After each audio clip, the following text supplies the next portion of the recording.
Сәлем оқырман. Арген Алматыға келіп Нұрдәулетпен кездескен болатын.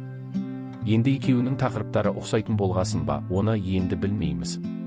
Алдыңғы күндері Айда мен Аружан қосылып видео түсірген еді.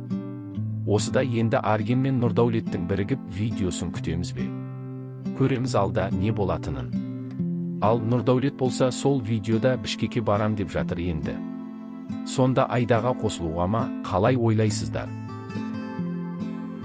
Жанында кім бар? Күйеу бала.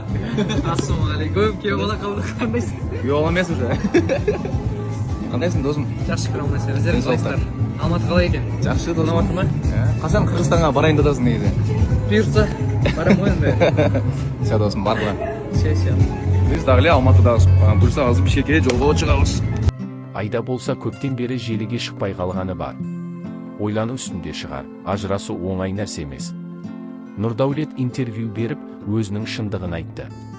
Айда болса өзінің шындығын шығарды. Ортада атана қалған және шулаған халық. Әркім өзі шеше жатар, өздерінің өмірі өз қолында. Шынымен де Айда кешірсе де, ата-анасы ұмытпайды деп ойлаймын. Қайта қосылса қиын болады ау Айданың ата-анасына.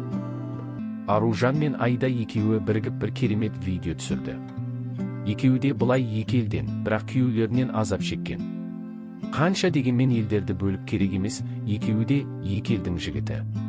Аружан болса ажырасып үлгерді, Айда болса әлі ойлануда. Аружан болса ажырасу ұят емес, өзіңді құрбан ету ұят дейді. Көптеген көрерменнің пікірін оқып көрейік. Екеуін біріктіріп бір адам ұрып кетпесін дейді бір оқырман. Аружан болса шыдай алмай жауап берді. Бізді аңдып, мін татып отқаныңызда, сіздің қызыңызды біреу сабап кетпесін. Әрбір аузымыздан шыққан сөзге ие болайық. Мүмкін сізде кезекте тұрған шығарсыз. Ал басқасын көрейік. Дұрыс, енді әркімнің өз шындығы бар түсінеміз. Ешқандай қыз ажырасам деп үйленбейді, ол рас. Бірақ бұны да контент қылмай, сабыр сақтау керек пе еді деп ойлап отырмын. Басқа еш жаман ойым жоқ.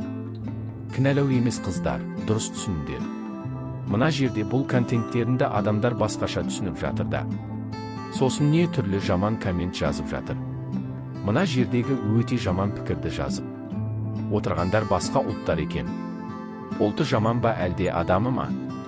Өте лас сөздерді қазақтар емес басқа ұлт жазып отыр. Бізге қазақтарға басқаның өмірі қызық емес деу. Екеуінде жігіттің артынан жүгіріп. Ақмақ болмай сол кезде еркек қашып кеткенде қуалап. Тиіп алмай жігітті жіберу керек еді. Өз обалдарын өздеріңе. Негізі коммент жазбайтын едім. Но, қазір ажырасқан деген атақ ба? Өзім ажырасқанымда 2-3 жылға дейін өзіме келе алмадым, ұялып. Әке анамды жерге қараттым деп. Қазір басқаша ма қалай өзі?